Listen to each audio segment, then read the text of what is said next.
Hi besties, welcome back to the vlog. It has been a long time. It is the morning, it is a Wednesday today, and I'm about to just get ready and do my makeup. And I thought, you know what? I have had so many DMs in the last, I would say, month about healing your relationship with food, not being able to stop binging, really being overwhelmed by it. And I was like, while I do my makeup this morning, let's just have a chat about it. Now, I have a microphone on and I don't normally do purely just because it is like torrential raining outside and it is so loud. So I feel like we have a lot to catch up on, obviously. I do have another vlog that's like a week in the life situation coming, which is really cool too, and I'm really excited about. I'm gonna have to use you guys as a mirror because I don't have one right now. I'm gonna put my hair up instead because it's already annoying me, but I ummed and ahed about sharing this type of video purely because obviously I'm a personal trainer and I have a very big passion for sharing my own journey with health and fitness, my own journey with food. But I think the conclusion that I came to, honestly, is that there is so much misinformation out there, and if this can be a video that you land on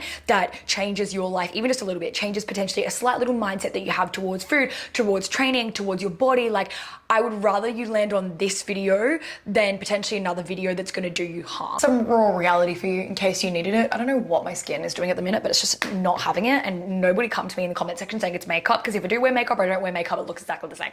And also, I am not a makeup artist, obviously. I've been doing my makeup the exact same way since I was 16 years old, so please don't judge me. On to the actual video. I think the biggest thing that really breaks my heart when it comes to your relationship with food, women wanting to change their bodies, lose weight, whatever it may be, is just that people think that, okay, cool, if I weigh a certain amount, if I look a certain amount, if I fit into a certain size clothes, oh, okay, cool, I'm gonna then be happy and I'm gonna then be confident. And as someone who, me, myself, and I, first and foremost, I used to weigh between 10 to 14 kilos lighter than I do now. And I can tell you right now, I was still not happy. I was not happy at all. I got to that size, I got to that weight, and I was like, you know, being fully transparent, like, why do I hate myself? I still am not happy. I still don't feel good enough. I still don't feel worthy enough. And I feel like that is a very common thing that majority of people feel at some point in their life. And honestly, people think that by going on a diet or doing a certain type of exercise plan, or that's going to make me feel enough when I look this way,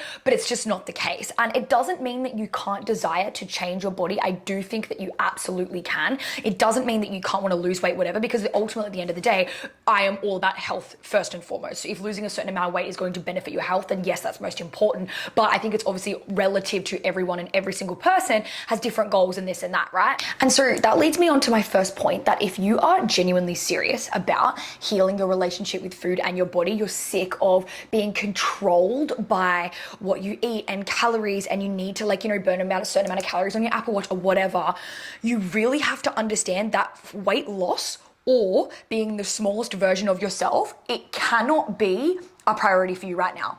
Because in the process of you healing this, it is not about focusing on the scales. It is not even really about focusing about your body at all or the weight fluctuations.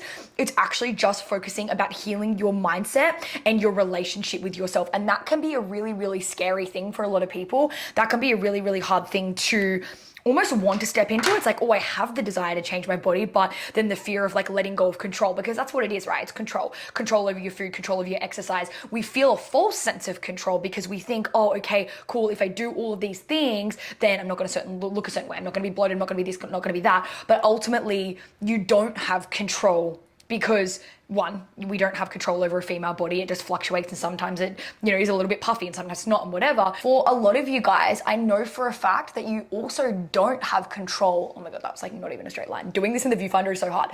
A lot of you guys actually don't have control over your mindset around food, because that's what's controlling you, right? So then you control the calories more, and you can control the exercise more because you think, oh, this is gonna work, but then it doesn't. Weirdly, counterintuitively, the way that you actually get to heal that is by letting go of control, right? And so for most women, I say, stop tracking calories, stop weighing yourself, stop body checking. So a lot of things that I see with clients is like the minute that they wake up in the morning, they will like go into the mirror and try and look if their stomach's flat. They'll try and look at what their body looks like, maybe if they have a box gap, like all those sorts of things. And ultimately at the end of the day, like, you're literally basing your self-worth off what you look like from the minute that you wake up in the morning. Like, that is bound to ruin your day. And I'm so not about that. I'm so about you finding enoughness in yourself, because I truly have the belief that when you're born that you're enough. Yes, we can want to work hard. Yes, we can want to be a perfectionist. Yes, we can want to do all those things. But ultimately, at the end of the day, you are enough as you are, and it has nothing at all to do with what your body looks like. So in terms of first steps, it's actually nothing hectic. Like, it's nothing hectic at all, because I don't believe, for some people this can be a fast process, for some people it can be a slow process, for others it's a moderate process. And I think removing this idea that your relationship with food and your body is going to be fixed overnight, removing this idea that you're going to get to a point where like you're in love with your body. Something that I talk to a lot of clients about is body neutrality. And what that is like being okay and comfortable almost from a place of gratitude for your body and in your body. I'm so grateful for my body because it allows me to walk to the shops. It allows me to walk to work. It allows me to pick up my kids. It allows me to, breathe. I have lungs. I can sleep. I can do it. It's like, and I know it sounds so cliche, but truthfully, this stuff really, really matters. And if you need to get up every single day, obviously these are all my clients, but if you need to put like body affirmations or mindset affirmations or something on sticky notes and put them, I know my sister once used to put a lot of these on her mirror. Maybe you need to do something like that to remind you that your body is enough no matter what it looks like, that your body is enough no matter what you weigh, that you are enough no matter how much you achieve or how little you achieve that way. Because something that I see very often as well is if you're somebody that struggles your relationship with food and with your body, you're more likely than not a perfectionist, okay? You're probably like, I always joke and people always laugh, but I usually nail on the head. You're probably like elder sister, A++, high achiever, perfectionist vibes. And at the end of the day, whilst that gets to be perfect, there is a difference between having high standards and high expectations. And what I mean by high expectations is actually unrealistic expectations. And so the way that we can actually go forth about that too is asking yourself, like, do I have unrealistic expectations for my body? I.e., if you are somebody that holds body fat right around your midsection, it is more than likely due to your genetics, and it means that you are going to have to probably work 10 times harder to see some form of visible definition, right? And it's like, okay, well, is that actually a smart goal for myself right now, when in reality that isn't going to benefit me and going to help me, right? And this is like the same thing can be applied to, I always joke that I have like small bum genetics, okay? In my family, we have like what we like to refer to as the pancake bum gene, where like my bum's basically inverted and it's flat as hell, right? It would be so silly of me to put this expectation of myself to do a 6-week program and assume that I am going to be able to build an absolute shelf like some girls who are naturally born with glutes, right? And it's not about playing victim to, oh, it's so unfair. I think a lot of people play this, it's so unfair card. It's not about it's being unfair. That's not coming from a place of gratitude. It's actually just being realistic, right? Not to say that I can't ever build a booty, but it's going to take me way longer, and I get to be realistic about that. So number one, you checking in. It's like, okay, are the goals that I've set for myself actually realistic? Because I think a lot of people, they really underestimate what they can do in like 12 months to 2 years, but then they overestimate what they can do in like 6 weeks. I feel like this video is going to be a little bit chaotic because I'm like trying to concentrate doing my makeup while also concentrating on giving you guys actually practical advice.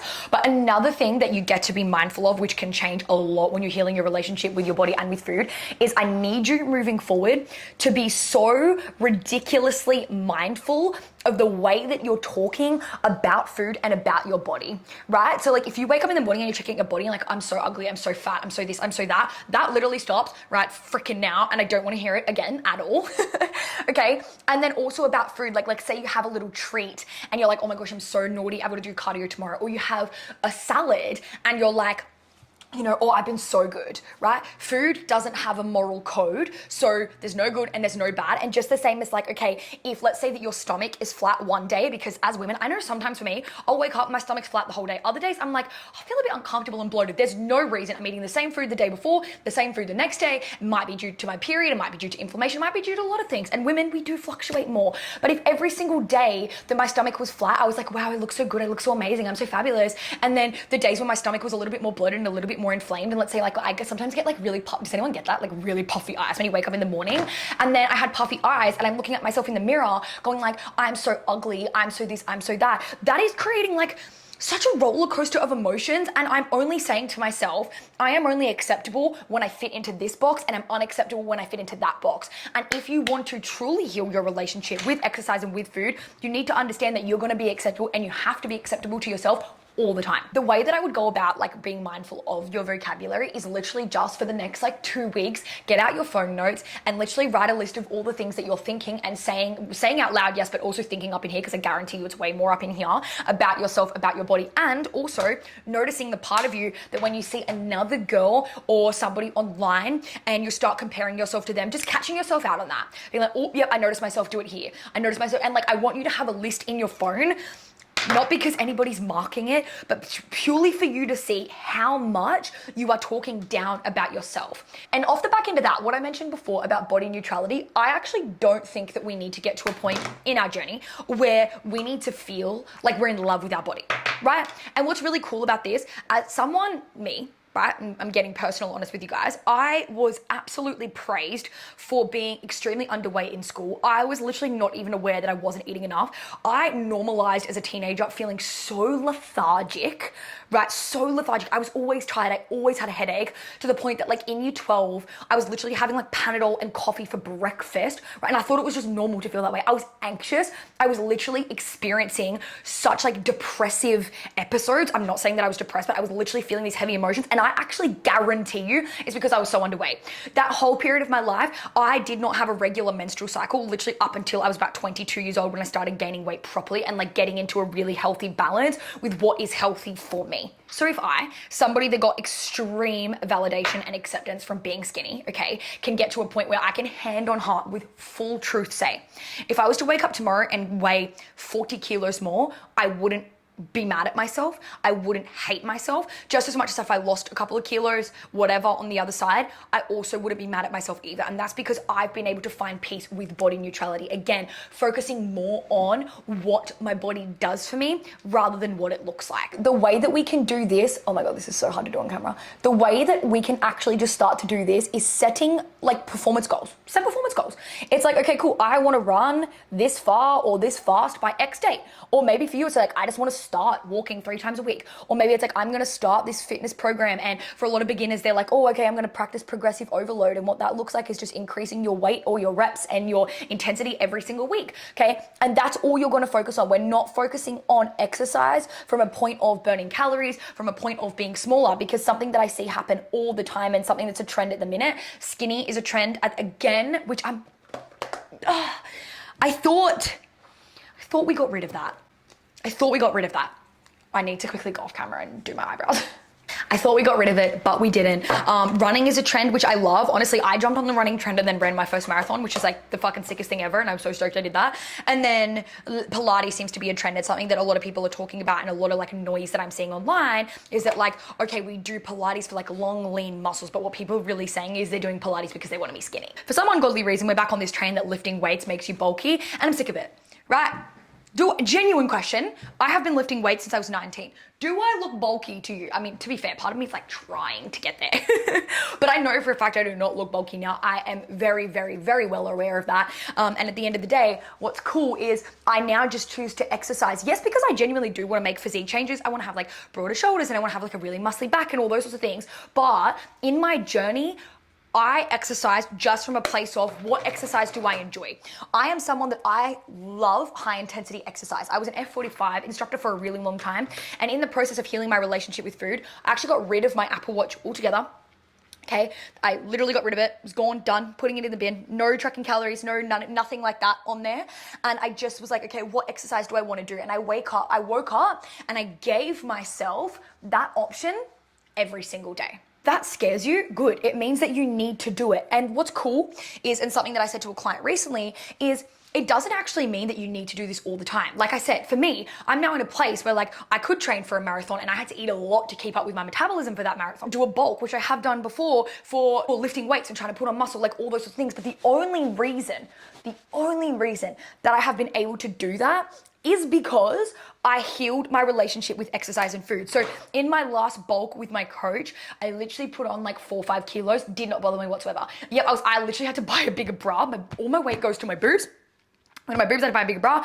I did not have any ab definition. And the thing is, I did it in winter and people are like, oh, I never noticed. And it's like, yeah, you didn't notice, right? Because we notice more than other people notice. right? We're noticing all the time. And yeah, there was points where I was feeling a little bit uncomfortable and, you know, my pants were a little bit tighter and all those sorts of things. But again, the only reason I got there is because I was willing to do all the work prior. And so something that scares a lot of people, and like I said, I'm just going to be honest because I could lie to you, but I'm not going to, is in that process of healing my relationship with food, prior to doing the bulk, prior to doing the marathon and all those sorts of things, I gave myself permission, which at the time was literally the most terrifying, why did I say it like that? Was literally the most terrifying thing in the entire fucking world. I gave myself permission to eat whatever I wanted, okay? And for some people, and people still in my comment section to this day are like, that's so unhealthy, I can't believe you did that. For me, the healthiest option at the time was choosing to have sometimes chocolate at breakfast time.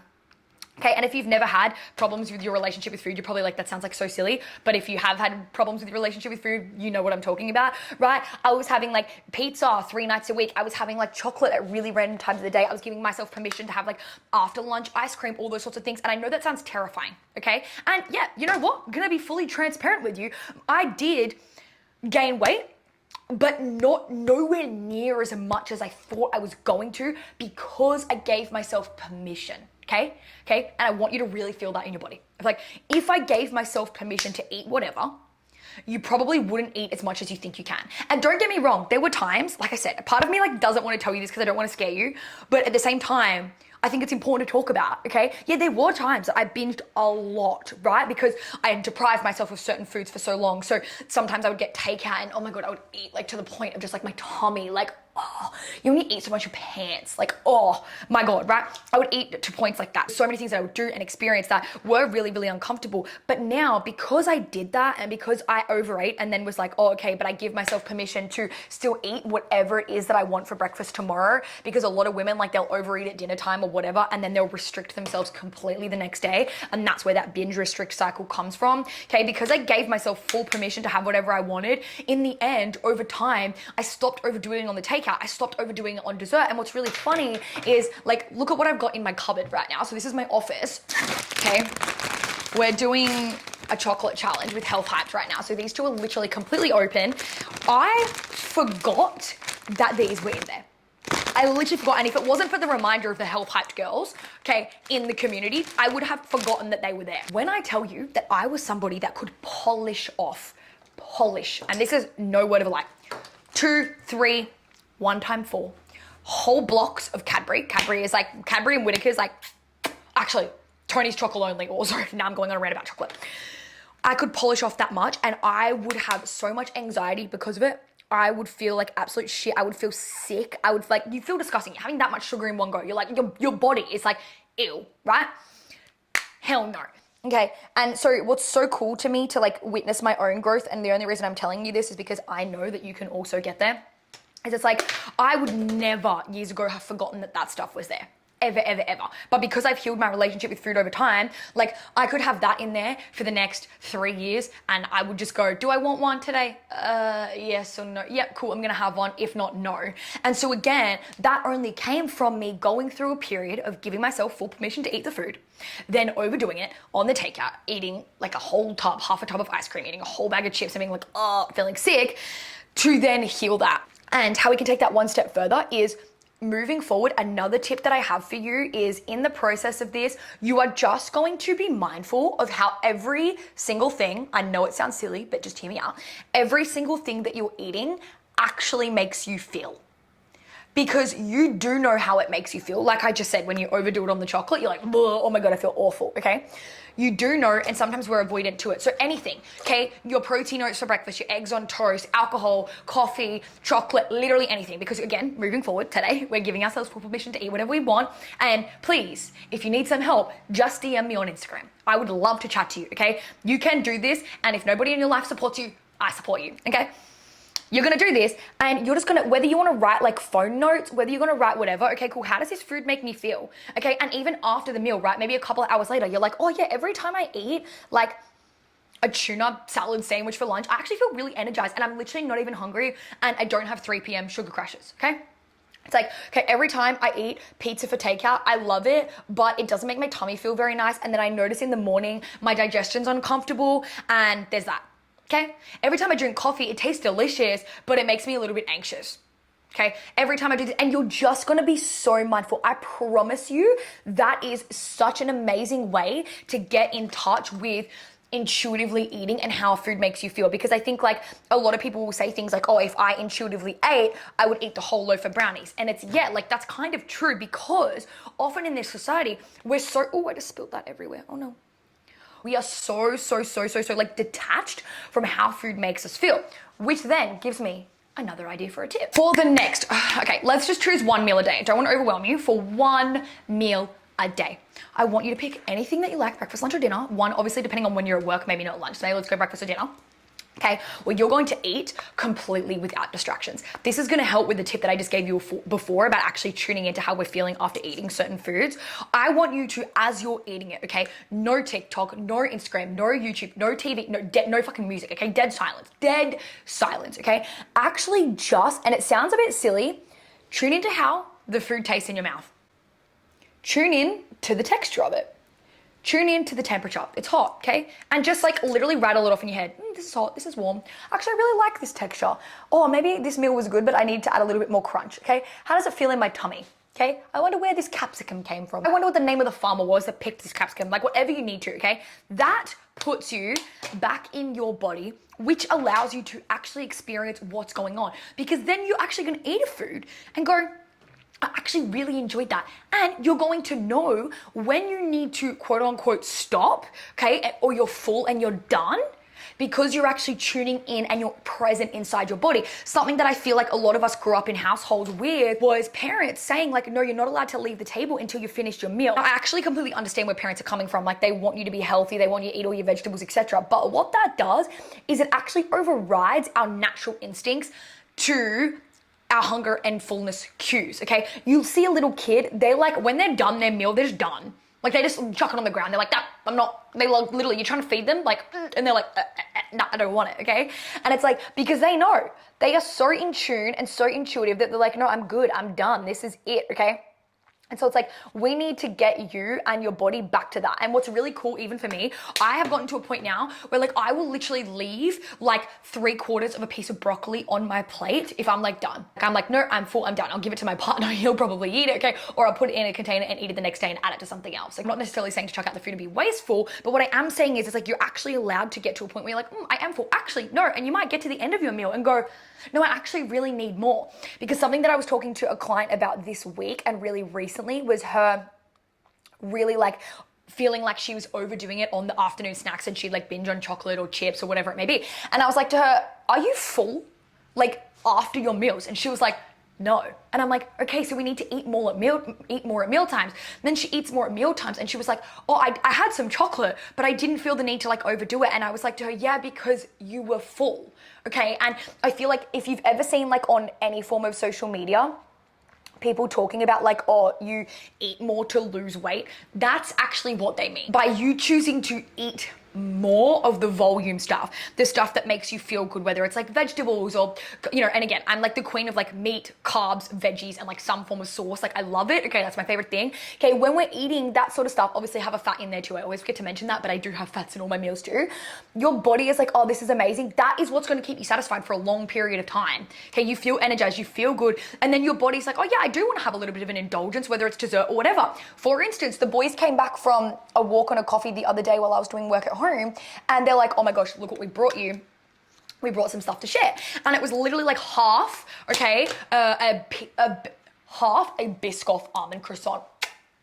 Okay, and what's so sick about this, okay, years ago, I would have scoffed that whole thing in my mouth. I cut it in half, right, because it was easier to eat. So I had like a quarter. Had the quarter and I was like, oh my God, that was delicious. Literally just put it back in the fridge. And I was like, oh cool, I'll have it later. I went to have some more later and I was like, no, I actually don't feel like that. Okay, and then I just had it the next day.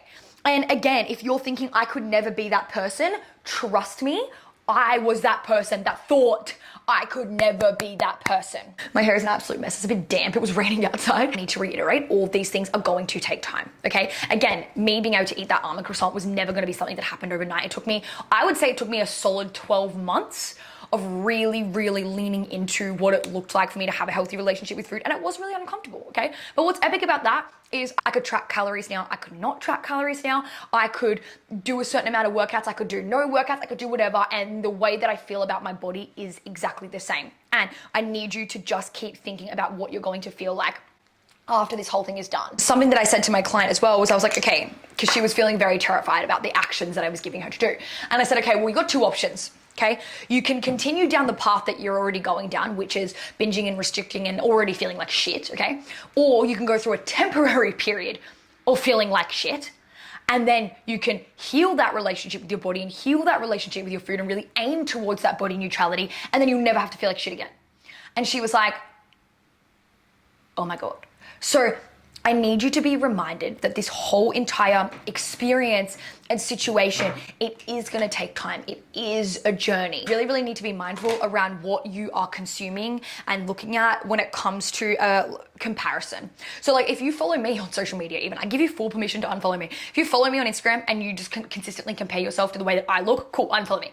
I would never ever want you in your journey to be constantly looking at things, situations, people, etc. that aren't conducive to where you want to go and your goals. So this is your reminder to go and cull, okay, your social media. YouTube, Instagram, TikTok, everything.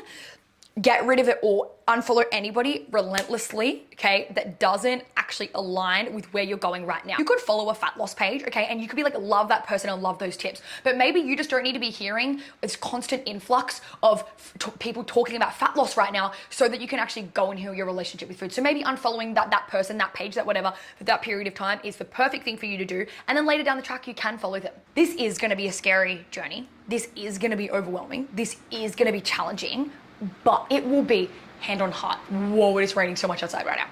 It will be hand on heart one of the best things that you ever do for yourself in your entire life. I can't with my fucking hand right now, right? Like, whoa. I wonder if you guys can hear that. That's hectic. Holy shit. Okay, the rain, I had to stop recording for a second. The rain was so loud. I could see it in the microphone picking it up. But thank God I wouldn't have to look at what I said last, because what was going on with my hair? Like, I'm gonna put dry shampoo in it and sort it all out, but like just for the moment of us getting ready together. It is gonna be a really scary journey, but at the same time, like, I'm such of the belief that it's never gonna be as scary as you think it is. It's just because there's perceived fear. I feel like I'm gonna leave the video there because I know that there was like a lot, and I never want these videos to be long and boring and anything like that. But at the end of the day, even if something small that I can say is gonna benefit you and help you, I really, really hope that it gets to be this, because healing my relationship with food literally changed my entire life. And what's so cool is it allowed me to find this new level of love for my body, but like passion for sport and what I wanted to do. You know, the fact that I was like, I was someone that never identified as a runner and could never ever do a marathon, and then I did a marathon, and then, you know, I'm in a position where like I'm lifting like a bit of a bodybuilder right now, and I don't want to be a bodybuilder, but I really have a love for watching myself progress every week and the discipline of following a program. And I really love being able to track calories now, not from a place of needing to control or anything like that, but really to see how far I can push my body. And if you want to get there, and every time you go on a diet, you are just yo-yo dieting and it's overwhelming and everything you've got going on is just, it feels too hard, like this is the place to start. So let me know if you have any questions in the comment section. Like I said, I do have a vlog coming, which is a bit of like I was supposed to be a week in the life, and it literally ended up being like a couple of weeks because my life is just so unpredictable, if I'm honest, and I need to get better at picking up the camera. Let me know in the comments as well if there's any requests for any other videos, and I will chat to you guys very, very soon.